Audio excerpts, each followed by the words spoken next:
Abang bilang, saya biarkan mereka tersesat dulu. Biar tersesat semua. Dan saya, begitu saya bicara, semuanya jadi ahli hukum. Padahal, di dalam membaca pasal itu tidak perlu ditafsirkan, Pak. Pasal itu dibaca, dimengerti. Kalau dia bukan bahasa Indonesia, cari. Supaya diterjemahkan dalam bahasa Indonesia. Tapi menurut hukum yang berlaku, semua pasal di undang-undang harus bahasa Indonesia. Dan pasal 369 itu adalah bahasa Indonesia. Di mana secara tegas menyatakan itu adalah pencemaran lisan atau tulisan. Pencemaran, melakukan perbuatan pencemaran lisan atau tulisan untuk mendapatkan sesuatu. Itu pasal. Bukan pemerasan dengan ancaman. Tidak ada. Kalau 368 ada pemerasannya. Langsung, Pak.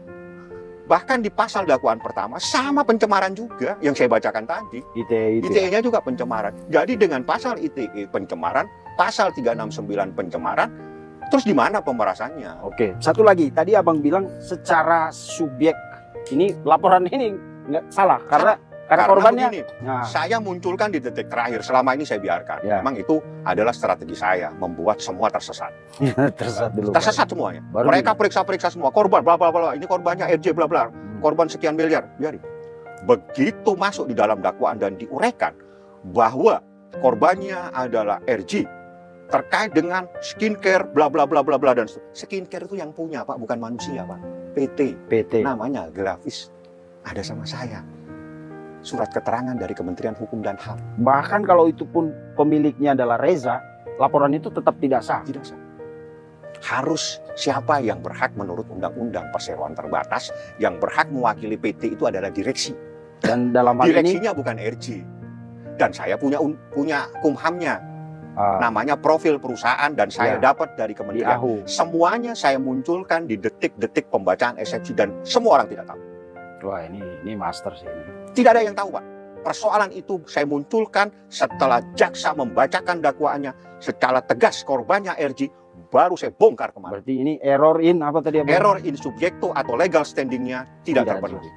Karena harusnya perusahaan karena terkait dengan menjelek-jelekan skincare. Menjelek-jelekan skincare, bukan menjelek-jelekan pribadi, Pak.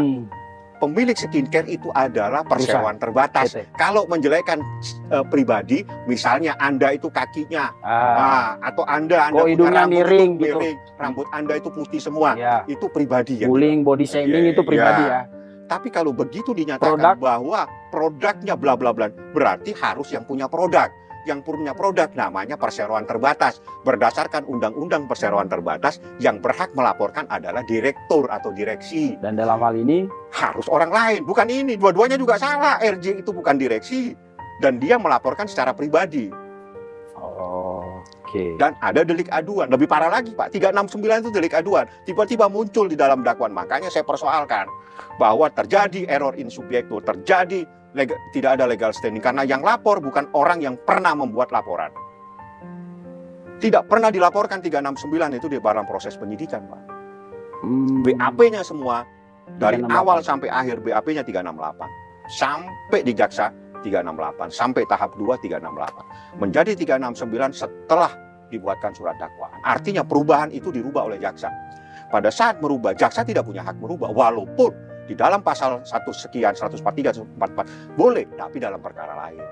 Artinya bukan perkara-perkara delik aduan. Kan saya tidak perlu memberikan kuliah lagi. Karena mereka itu semua adalah orang yang mengerti hukum. Di saat kita berbicara dan bertemu orang yang mengerti hukum, kita anggap dia pintar. Kita anggap dia pintar.